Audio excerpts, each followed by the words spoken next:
One of tonight's biggest newsmakers can't be here with us. He is under lock and key at a detention center in New York, probably without a computer in his cell. Albert Gonzalez is awaiting trial on allegations he orchestrated the largest data breach in history. He and his accomplices are accused of acquiring 130 million credit and debit card numbers from 5 large companies. Having no access to Mr. Gonzalez, we opted instead to talk to a reformed computer hacker, Kevin Mitnick, now a computer security consultant. Joining us right now, he's also the author of The Art of Deception, Controlling the Human Element of Security. Kevin, welcome to you. So walk us through, Thank you, Campbell. Walk us through, if you will, the scheme, how it works. First, I guess, how did he get the credit card numbers? You say they can be stolen even as a customer is using them. Yeah, that's correct. Well, there's a few ways. One was breaching the wireless networks of these retailers. Another was where the hackers found security vulnerabilities within web applications that were facing the internet.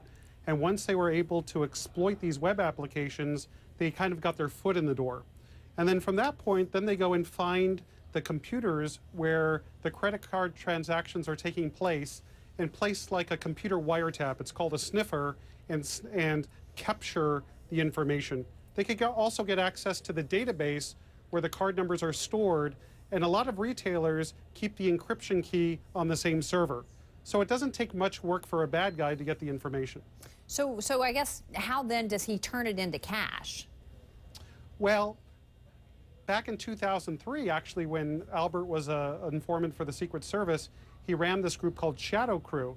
And what they would do is they would sell stolen credit card numbers on this underground network.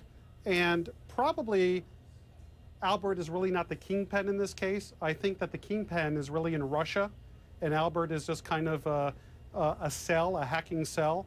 And what they do is they distribute these numbers to their contacts in Russia. They make counterfeit cards.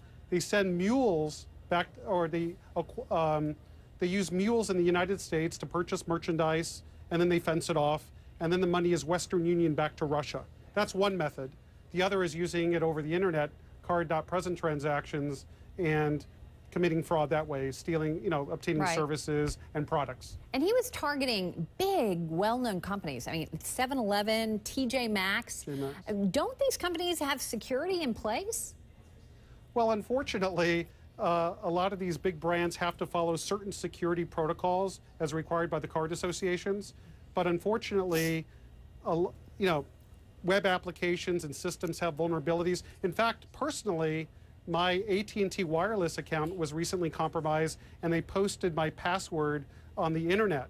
And then when I approached AT&T about it, they said, it's not our fault, please leave our network. So you have companies that don't take responsibility. Some undergo security assessments, so they hired third-party companies to test their security using hacker techniques. And one company tested Heartland payment systems shortly before they were compromised. So I think it goes to the skill of the companies assessing the security. Right. If their skill isn't up to par with the black hat hackers, well, there's going to be a problem. Okay, so now that we are all totally freaked out about this, how do we protect ourselves? Well, it's when you go to 7-Eleven and use your credit card, you can't really protect yourself. But fortunately, when you use your credit card when you use a credit card and there's fraud, if you report it within 90 days, usually the bank, they won't even charge you the $50. They'll go ahead and reverse the transaction. If you're using a debit card, on the other hand, the laws don't favor the consumer, so you have to detect the fraud within a shorter period of time. And then the banks will usually go ahead and credit your account. But then there's the issue of identity theft. Somebody, creating new lines of credit in your name.